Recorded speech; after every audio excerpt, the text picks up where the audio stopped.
जय हिंद दोस्तों, बहुत बहुत स्वागत है हमारे इस इन्फॉर्मेटिव वीडियो के अंदर। डिजिटल जमाना है, ऑनलाइन जमाना है दोस्तों। आप टेक्नोलॉजी का इस्तेमाल कर रहे हैं तो इनकम टैक्स डिपार्टमेंट भी पीछे नहीं रहता है। आज इस वीडियो के अंदर हम बात करेंगे, अगर आपने अपना पैन कार्ड बना रखा है और उस पैन कार्ड को कहीं पर भी यूज करते हैं, जिसे कि रिपोर्टेबल ट्रांजेक्शन बोलते हैं, तो वो जहां पर आप ट्रांजेक्शन कर रहे हैं उस एंटिटी की, उस संस्था की ड्यूटी इनकम टैक्स डिपार्टमेंट ने लगा दी है। एक सर्टेन लिमिट से क्रॉस करने के बाद कोई भी ट्रांजेक्शन आपके साथ करता है तो उसकी सूचना आप हमें दे देंगे। उसके बाद में जब सूचना पहुंच जाएगी, इनकम टैक्स डिपार्टमेंट देखेगा कि ये व्यक्ति इतना खर्चा, इतनी इन्वेस्टमेंट कर रहा है, क्या इसने आईटीआर भरी है तो क्या जस्टिफाई हो रही है, नहीं भरी तो नॉन फाइलिंग का नोटिस दोस्तों आपको 101% आने वाला है। ये वीडियो किसी भी तरह से आपको डराने के लिए नहीं बनाई गई है। आप लोगों को रूल का पता होना बहुत जरूरी है। 1 अप्रैल 2025 से financial year 25-26, assessment year 26-27 start हो चुका है। दोस्तों इस वीडियो के अंदर हम आपको कुछ लिमिट्स बताने वाले हैं। अगर कुछ ट्रांजेक्शंस आप इन लिमिट से क्रॉस करके करते हैं और आईटीआर नहीं भरते हैं तो आपको नोटिस आने की संभावना पूरी रहती है। तो अगर आप भी इन फ्यूचर में इस नए साल के अंदर ये ट्रांजैक्शंस करें तो इस लिमिट से कम करें, ताकि इनकम टैक्स डिपार्टमेंट आपको नोटिस ना भेजे। इसके अलावा भी काफी सारी सजेशंस आपकी इस वीडियो में हमें आपको देने वाले हैं। कोई डाउट, क्वेरी, क्वेश्चन हो तो कमेंट करें। व्हाट्सएप और टेलीग्राम के चैनल्स को आप हमारे फॉलो कर सकते हैं। तो देर ना करते हुए फाइनेंशियल ईयर 25-26 में इनकम टैक्स डिपार्टमेंट किन किन ट्रांजेक्शंस को कितना करने पर आपको नोटिस भेज सकता है, जान लेते हैं।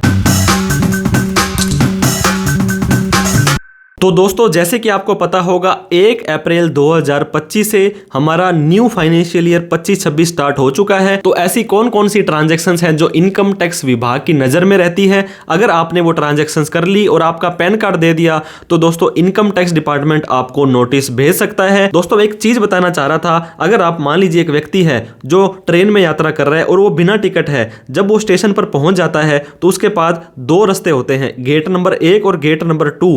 और उस व्यक्ति को यहां खड़ा है, वो उसको पता भी है कि इस गेट नंबर 1 में टीटी खड़ा है, मुझे पकड़ लेगा, मुझे फाइन लगा देगा। तो आप क्या करेंगे, आप ऐसे करके गेट नंबर 2 से चले जाएंगे और आप आराम से बाहर निकल सकते हैं। तो यही केस दोस्तों इनकम टैक्स डिपार्टमेंट में भी लागू होता है। जो आपको ट्रांजैक्शंस की हम लिमिट बता रहे हैं, अगर उस लिमिट को आप क्रॉस ही नहीं करेंगे तो आप इनकम टैक्स की नजर में ही नहीं आएंगे। तो आपको विशेष तौर से एक एक ट्रांजैक्शंस को ध्यान से देखना है, इस वीडियो के लास्ट तक बने रहना है। और दोस्तों ये वीडियो अगर आपको अच्छी लगती हो तो इसको लाइक करके और आपके चाहने वालों में शेयर करके हमारा हौसला भी बढ़ा दिया करें। अब हम सबसे पहले बात करने वाले हैं हाई वैल्यू ट्रांजैक्शंस की। दोस्तों ट्रांजैक्शंस तो हर एक व्यक्ति करता है। मैंने 1000 रुपए किसी को भेज दिए, मैंने किसी को किसी से ले लिया, तो ये हाई वैल्यू के अंदर नहीं आता है। वैसे तो ईच एंड एवरी ट्रांजैक्शंस है, अगर आप अपने पैन कार्ड के थ्रू कर रहे हैं तो इनकम टैक्स वाले एक क्लिक पर आपका सारा का सारा डेटा चेक कर सकते हैं, ट्रैक कर सकते हैं। लेकिन दोस्तों एक एक ट्रांजैक्शंस को देखना, इंडिया के अंदर आपको पता होगा कितने 140 करोड़ से ज्यादा की जनसंख्या है, कौन व्यक्ति क्या क्या कर रहा है। तो हर एक व्यक्ति,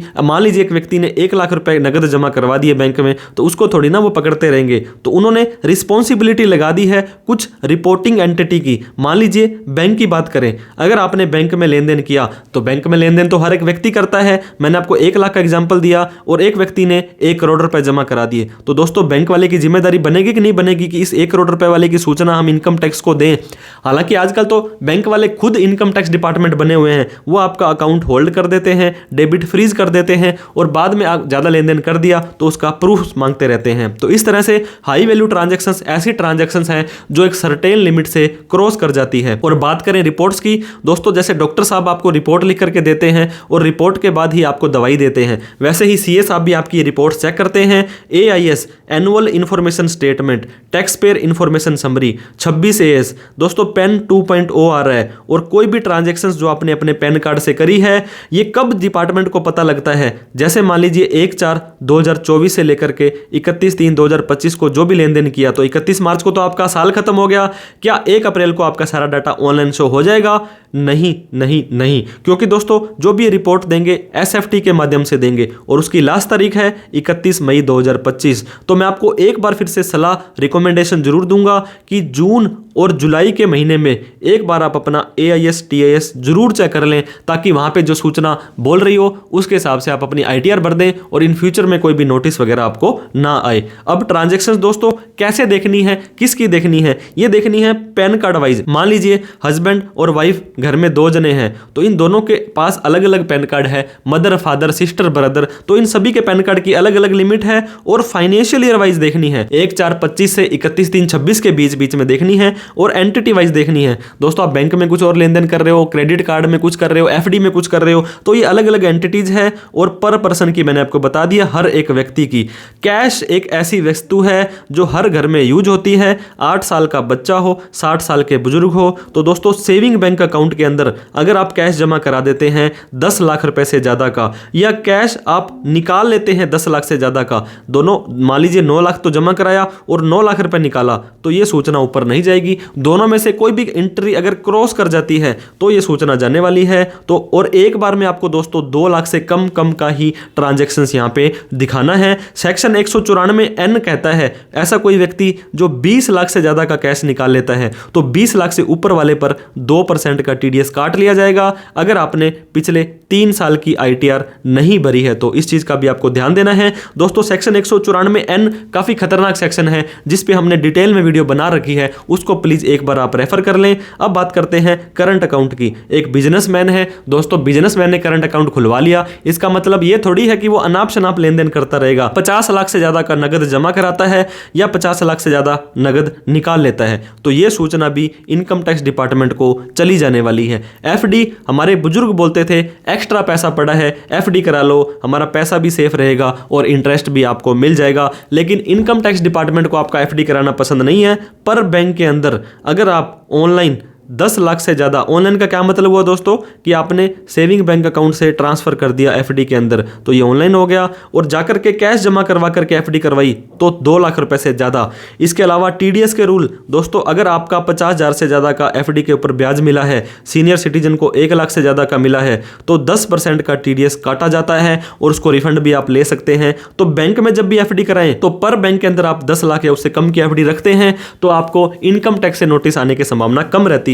हालांकि आपको जो भी इंटरेस्ट मिलेगा, चाहे आपको 1000 रुपए का या 100 रुपए का भी इंटरेस्ट मिले, वो भी आपके ऑनलाइन AIS और TIS में शो हो जाता है। तो आप ये मत माने कि डिपार्टमेंट को कुछ नहीं पता है। क्रेडिट कार्ड का यूज दोस्तों अनाप शनाप लेन देन करने में, कैशबैक, रिवॉर्ड्स, आप इस तरह के बेनिफिट के लिए करते हो तो पर बैंक या पर क्रेडिट कार्ड कंपनी, मान लीजिए आपके पास SBI का, HDFC का और AU का 3 क्रेडिट कार्ड हैं, इन तीनों की लिमिट अलग अलग है दोस्तों, क्योंकि SBI को थोड़ी पता है कि आप HDFC का क्रेडिट कार्ड में कितना यूज कर चुके हो। अगर आपने ऑनलाइन बिल भरा 10 लाख रुपए का, ये लिमिट मैं आपको पहले बता चुका हूं, हर साल की, हर व्यक्ति की, हर पैन कार्ड की है, और कैश में जाकर के बिल भरा 1 लाख से ज्यादा का, तो ये सूचना भी इनकम टैक्स डिपार्टमेंट को चली जाएगी। दोस्तों ये वीडियो डराने के लिए नहीं है, आपको रूल का, लिमिट का पता होना बहुत जरूरी है। प्रॉपर्टी खरीदना, भगवान से दुआ करते हैं कि आपकी प्रॉपर्टी दिन दुगनी रात चौगनी तरक्की करे, आप नई नई दुकान खरीदें, मकान खरीदें, प्लाट खरीदें। पर रजिस्ट्रार दोस्तों, आपको पता होगा रजिस्ट्रेशन करवाने के लिए जब प्रॉपर्टी आप खरीदते या बेचते हैं तो आपके अंगूठे लगते हैं, फोटो होती है, तो आपको रजिस्ट्रार ऑफिस तहसील में जाना पड़ता है या सब रजिस्ट्रार ऑफिस में जाना पड़ता है। अगर रजिस्ट्री आपकी 30 लाख रुपए से ज़्यादा की है तो दोस्तों जो व्यक्ति सेल कर रहा है और जो व्यक्ति बाय कर रहा है उन दोनों के ही ऑनलाइन ये शो कर जाएगी। जिसने सेल करी है उसको तो कैपिटल गेन दिखाना पड़ेगा और बाय वाले के पास पैसा कहाँ से आया था ये पूछा जा सकता है। DD मतलब डिमांड ड्राफ्ट होता है दोस्तों। बहुत सारे गवर्नमेंट टेंडर के अंदर या इस तरह की एप्लीकेशन के अंदर, फॉर्म के अंदर आपसे DD मांगा जाता है। बैंक में जाकर के कैश के अंदर 10 लाख से ज्यादा का DD आप भर देते हैं, बना लेते हैं, तो ये सूचना इनकम टैक्स डिपार्टमेंट को चली जाएगी और आपको उनका जवाब देना पड़ सकता है। दोस्तों कैश रिसीव्ड, सरकार को नोटबंदी जब से की है इनको कैश से तो नफरत हो गई है। तो दोस्तों पर ट्रांजेक्शन, पर डे, पर पर्सन 2 लाख से ज्यादा, मान लीजिए आपके पास, मैं एग्जांपल देता हूं, आपके पास कोई कार थी और आपने 5 लाख रुपए की उसको बेच दी और 5 लाख नगद ले लिया, तो 2 लाख से ज्यादा का नगद आप ऑन रिकॉर्ड नहीं ले सकते हो। हालांकि ऑफ रिकॉर्ड जितना मर्जी कुछ मर्जी करते रहो, लेकिन किसी भी तरह की सेल कर रहे हो, सर्विस कर रहे हो, उधार एडवांस ले रहे हो, 2 लाख से ज्यादा की आपने कैश किसी से ले लिया तो बराबर अमाउंट की पेनल्टी आपको इनकम टैक्स डिपार्टमेंट वाले लगा सकते हैं। कैश में लेन देन मत करें। शेयर दोस्तों, एंजल ब्रोकिंग, 5 पैसा, जीरोदा, और हर एक व्यक्ति कहता है कि मुझे शेयर मार्केट में कमाई करनी है।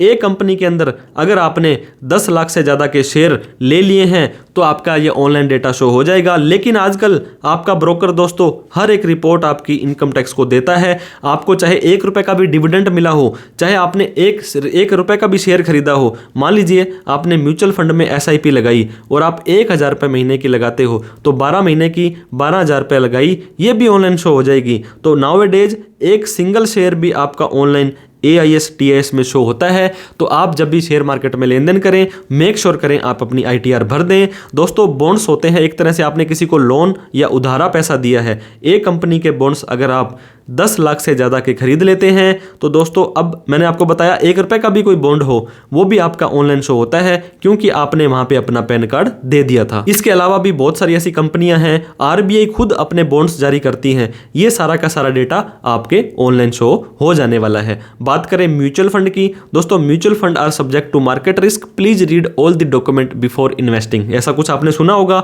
एक कंपनी के म्यूचुअल फंड 10 लाख से ज्यादा के लेते हैं, ऑनलाइन शो होते हैं, लेकिन आज की तारीख में 1 रुपए का भी म्यूचुअल फंड खरीदेंगे आपके ऑनलाइन AIS TIS और 26S में शो हो जाने वाला है। फॉरेन करेंसी, दोस्तों फॉरेन टूर जाते हो तो वो भी शो होता है। मतलब आपने किसी भी तरह का कोई डॉलर्स वगैरह बाहर भेजने हैं, बाहर खरीदने हैं, वैसे तो परचेज किया आपने 10 लाख से ज़्यादा के, और फॉरेन रेमिटेंस किया, इंडिया से बाहर से इनवर्ड आया, पैसा गया, ये सारे की सारी चीज दोस्तों ऑनलाइन इनकम टैक्स डिपार्टमेंट में शो हो जाती है। और ये लिस्ट अभी भी खत्म नहीं होती है दोस्तों। मिसलेनियस का मतलब छोटे छोटे, और हमने दोस्तों 73 ऐसे ट्रांजेक्शन है यहाँ पे, तो हमने 10-11 ही हमने यहाँ पे डिस्कस किए हैं।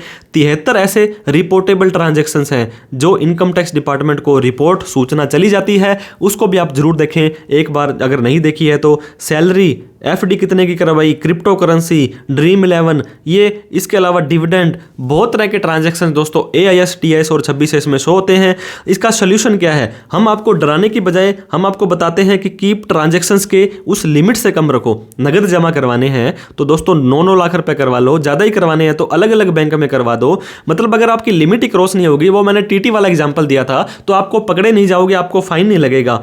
26S AIS और TIS तो आपको टाइम टू टाइम चेक करते ही रहना है, और जून और जुलाई में तो जरूर चेक करना है। आपको ITR जरूर भरनी है। आपका प्रोफेशनल CA होना चाहिए दोस्तों, पर्सनली जो आपकी सारी ट्रांजैक्शंस के ऊपर ध्यान दे, आपको सलाह दे। आपका कोई पर्सनल CA नहीं है तो मैं आपका छोटा भाई आपके लिए हमेशा अवेलेबल हूं। आप नीचे दिए गए नंबर पर कॉल मैसेज करके हमारी सेवाएं ले सकते हैं। जो भी ट्रांजेक्शन्स करें उसका रिकॉर्ड रखें। आप FD कराएं 10 लाख की, 1 करोड़ रुपए की, कोई दिक्कत नहीं है, लेकिन ये पैसा कहां से आया था? आपने इनकम टैक्स की चोरी तो नहीं की है। बस इस चीज का आपको ध्यान देना है। वीडियो अच्छी लगे तो लाइक करके, और अभी तक हमें सब्सक्राइब नहीं किया है तो प्लीज हमारा सब्सक्राइब करके हौसला बढ़ा दें, क्योंकि आगे भी इस तरह की इन्फॉर्मेटिव वीडियो आपको मिलती रहेगी। इस वीडियो को उन सभी लोगों में शेयर करें जो अनाप शनाप लेन देन करता रहता है और नोटिस उसको कभी आ सकता है। कोई डाउट क्वेरी क्वेश्चन हो, किसी भी तरह की प्रोफेशनल हेल्प के लिए आप हमें कमेंट कर सकते हैं। Thank you so much for watching this video. जय हिंद, जय भारत।